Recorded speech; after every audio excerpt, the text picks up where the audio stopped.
জামালপুর টাঙ্গাইল শেরপুর মহাসড়ক ১.৫ ঘন্টা অবরোধ। জামালপুর থেকে আবুল কাশেমের পাঠানো তথ্যচিত্রে বিস্তারিত। সাথে আছে আমি রাজিয়া সুলতান। আপনারা দেখছেন i1 টিভি। জামালপুর টাঙ্গাইল শেরপুর মহাসড়ক ১.৫ ঘন্টা অবরোধ করে বিক্ষোভ করেছে পরিবহন শ্রমিকরা। আজ বেলা ১১টা থেকে দুপুর ১২:৩০ পর্যন্ত জামালপুর শহরের দড়িপাড়া এলাকায় এই মহাসড়ক অবরোধ করা হয়। এ সময় পরিবহন নেতারা বলেন, গত ১৮ অক্টোবর বিকেলে মেলান্দহ থেকে জামালপুর শহরে ফেরার পথে বিটিভির ক্যামেরা পার্সন রবিন মাহমুদের মালিকানাধীন ভাড়ায় চালিত একটি প্রাইভেট কারের সাথে জেলা রেড ক্রিসেন্ট সোসাইটির সাধারণ সম্পাদক খায়রুল ইসলাম লিওনের প্রাইভেট কারের ধাক্কা লাগে। এতে দুই গাড়ি ক্ষতিগ্রস্ত হয়, কিন্তু ক্ষতিপূরণের দাবিতে জেলা রেড ক্রিসেন্ট সোসাইটির সাধারণ সম্পাদক যুবদল নেতা খায়রুল ইসলাম লিওন রবিন মাহমুদের মালিকানাধীন ভাড়ায় চালিত প্রাইভেট কারটি গত ১২ দিন ধরে আটকে রেখেছে এবং চালককে মারধর করেছে। তবে দ্রুত সময়ের মধ্যে গাড়িটি ফেরত ও দোষীরা গ্রেফতার না হলে বৃহস্পতিবার সকাল থেকে আবারও অবরোধে যাবার হুঁশিয়ারি দেন বক্তারা। পরে প্রশাসনের আশ্বাসে অবরোধ প্রত্যাহার করেন আন্দোলনকারীরা। বাস মালিক সমিতির সাধারণ সম্পাদক সাখাওয়াত হোসেন শুভ, যুগ্ম সাধারণ সম্পাদক শেখ আব্দুস সোবহান, ট্রাফিক ইন্সপেক্টর জাহাঙ্গীর আলম, সদর থানার ওসি তদন্ত মকবুল হোসেন বক্তব্য রাখেন। জানাইলেন আমরা তাদের সাথে আপনাদের সাথে একমত। আমরা ২৪ ঘন্টা লাগবে না, সকাল ৯টা লাগবে না, এর আগে আমরা ব্যবস্থা করব। যার বিরুদ্ধে কমপ্লেন আমরা আইনানুগ ব্যবস্থা নেব ইনশাআল্লাহ। আমি এখানে এখন রিকোয়েস্ট করব সোহান ভাইকে আর শুভ ভাইকে যে এখন অবরোধটা তুলে নেওয়ার জন্য। অনেকক্ষণ যাবৎ বন্ধ আছে তো, আর আমরা আইনি প্রক্রিয়ার মাধ্যমে 100% সহযোগিতা করব এবং গাড়ি কালকে লাগবে না, আমরা অল্প সময়ের মধ্যে গাড়ি ইনশাআল্লাহ আমাদের গাড়ি আমাদের কাছে ফেরত দিতে হবে।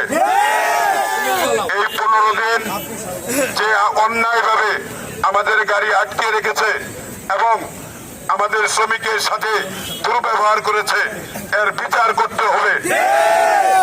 তাকে আইনের আওতায় এনে আইনের শাস্তি তাকে দিতে হবে। সকলকে এই আমাদের প্রশাসকরা এখানে রয়েছেন, তাদের আশ্বাসের প্রেক্ষিতে আমরা আগামীকাল সকাল 9টা পর্যন্ত ধর্মঘট প্রত্যাহার করে নিলাম। আগামীকাল সকাল 9টা পর্যন্ত ধর্মঘট প্রত্যাহার। 9টার মধ্যে যদি সমস্যার সমাধান না হয় তাহলে আগামীকাল 9টা থেকে আবারও আপনারা ধর্মঘটে যাবেন। ধন্যবাদ।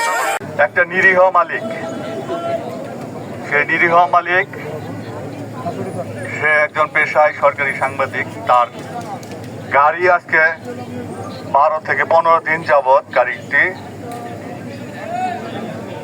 তার ব্যক্তিগত বাসায় আটকিয়ে রেখে আজকে পুরা শ্রমিক অঙ্গনকে এবং জামালপুরের প্রত্যেকটি শ্রমিক এবং মালিক ভাইদেরকে জিম্মি করে রেখেছে।